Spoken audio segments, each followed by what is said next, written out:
আজকের আমাদের গুরুত্বপূর্ণ টপিক হলো হাইপোক্যালসেমিয়া বা শরীরে ক্যালসিয়ামের অভাব হলে আপনি কি করে বুঝবেন। নাও ক্যালসিয়ামের অভাব হলে জেনারেলি আমরা তিনটে ভাগে ভাগ করি। একটা হচ্ছে mild hypocalcaemia, moderate two severe এবং সিভিয়ার হাইপোক্যালসেমিয়া।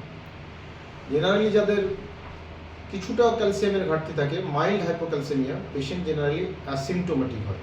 পেশেন্ট জেনারেলি কোনো কমপ্লেন করে না। জেনারেলি ওল্ড এজ পিপুল, পোস্ট মেনোপজাল ওমেন, এদের কিন্তু একটা ক্যালসিয়াম ডেফিসিয়েন্সি থাকে। যে সমস্ত পেশেন্টের ক্যালসিয়াম মাইল্ডের পর moderate two severe calcium deficiency থাকে, তারা কিন্তু যেটা আসতে পারে প্যারাস্থেসিয়া নিয়ে, যে হাত পায়ে ঝিনঝিন করছে, একটা অসাড় ভাব, প্যারাস্থেসিয়া নিয়ে প্রেজেন্ট করতে পারে। এবং তারা অনেক সময় বলে কোমরে ব্যথা এবং গায়ে হাতে পায়ে ব্যথা হচ্ছে, এটা কিন্তু আমরা ক্যালসিয়াম এর অভাবের লক্ষণ হিসেবে গণ্য করি। সেকেন্ড হচ্ছে, যদি সিভিয়ার হাইপার ক্যালসেমিয়া হয়, তাহলে কিন্তু আমাদের পেশেন্ট অনেক সময় ব্রঙ্কোস্পাজম বা ল্যারিঙ্গোস্পাজম, শ্বাস প্রশ্বাস নিতে কষ্ট, এবং পেশেন্টের হচ্ছে খিঁচুনি বা সিজার্স নিয়ে চলে আসে, এবং যেটা নিয়ে আসে সেটা হচ্ছে কিন্তু হার্টের অনেক সময় ইররেগুলারিটি হয়। এবং ইসিজি যদি করি, আমরা দেখতে পাবো যে প্রলং কিউটি ইন্টারভ্যাল বা কিউটি ইন্টারভ্যাল প্রলঙ্গেশন হচ্ছে।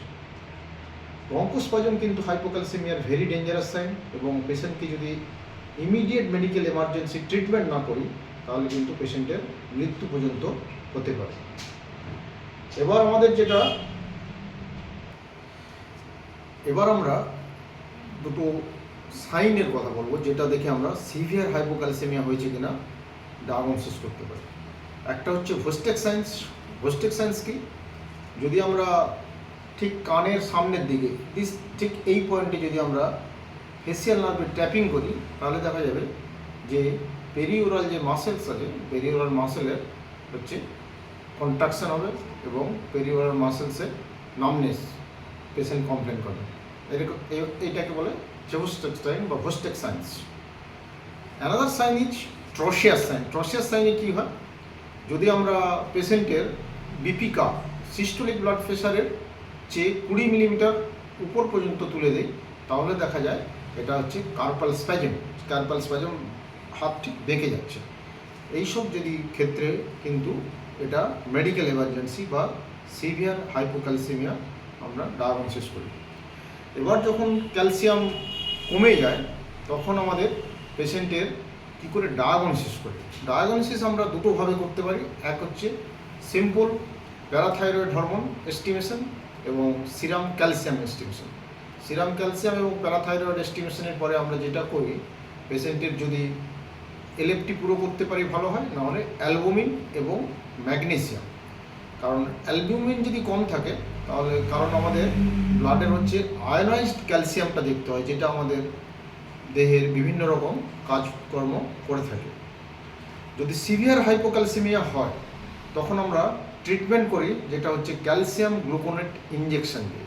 কীভাবে দিই আমরা, 1 অ্যাম্পুল 50 ml 5% ডেক্সট্রোজ বা নর্মাল স্যালাইনে দিয়ে 5 মিনিট ধরে আমরা দিই।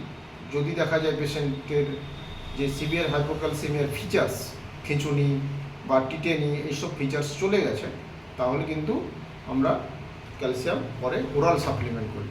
না হলে আমরা যদি প্রলং ক্যালসিয়াম ইনফিউশন দিতে হয়, তাহলে আমরা 10 ampoule calcium gluconate 1 litre dextrose বা নর্মাল স্যালাইনে চার্জ করে 24 আওয়ার্স ধরে স্লো ইনফিউশন দিই। নাও আমরা ক্যালসিয়াম ডেফিসিয়েন্সির কারণ কী দেখি। একটা হচ্ছে, যদি আমরা পিটিএইচ হরমোন লেভেল ব্লাডে কম পাই, তাহলে আমরা জেনারেলি ধরি যে প্যারাথাইরয়েড গ্ল্যান্ডের ইটসেলফ মানে হচ্ছে ডিসফাংশন হচ্ছে। প্যারাথাইরয়েড গ্ল্যান্ড কোথায় থাকে? থাইরয়েড গ্ল্যান্ডের পাশে 4টি প্যারাথাইরয়েড গ্ল্যান্ড। এটা অ্যাজেনেসিস হতে পারে, বা ডাইজর সিনড্রোমের জন্য হতে পারে, বা কোনো সার্জারি, থাইরয়েড গ্ল্যান্ডের কোনো সার্জারির জন্য প্যারাথাইরয়েড ডিস্ট্রাকশন হতে পারে, ইনফিল্ট্রেটিভ ডিজিজ, টিউমার বা ক্যান্সার বা সার্কোইডোসিস ইনফিল্ট্রেশনের জন্য হতে পারে। নেক্সট হচ্ছে প্যারাথাইরয়েড লেভেল হরমোন বেশি আছে কিন্তু হাইপোক্যালসেমিয়া কী কারণে হতে পারে না, পেশেন্টের যদি রেনাল ডিজিজ থাকে বা অ্যাবজর্পশনে গণ্ডগোল হচ্ছে, ভিটামিন ডি অ্যাবজর্পশন ঠিকঠাক হচ্ছে না, বা এন্ড অর্গান ফেলিয়ার, লিভার বা কিডনিতে গণ্ডগোল হচ্ছে, সেক্ষেত্রে কিন্তু পেশেন্ট হাইপোক্যালসেমিয়া নিয়ে প্রেজেন্ট করতে পারে। আদার্স হচ্ছে হিস্ট্রির মধ্যে ড্রাগ হিস্ট্রি নিতে হয়, পেশেন্টের ডায়েটারি ইনটেক বা ডায়েটারি ইনসাফিসিয়েন্সি আছে কিনা হিস্ট্রি নিতে হয়। এবার আমাদের যদি ভিটামিন ডি ডেফিসিয়েন্সি থাকে তাহলে পেশেন্টকে কিন্তু ক্যালসিয়ামের সঙ্গে সঙ্গে ভিটামিন ডি সাপ্লিমেন্ট করতে হয়।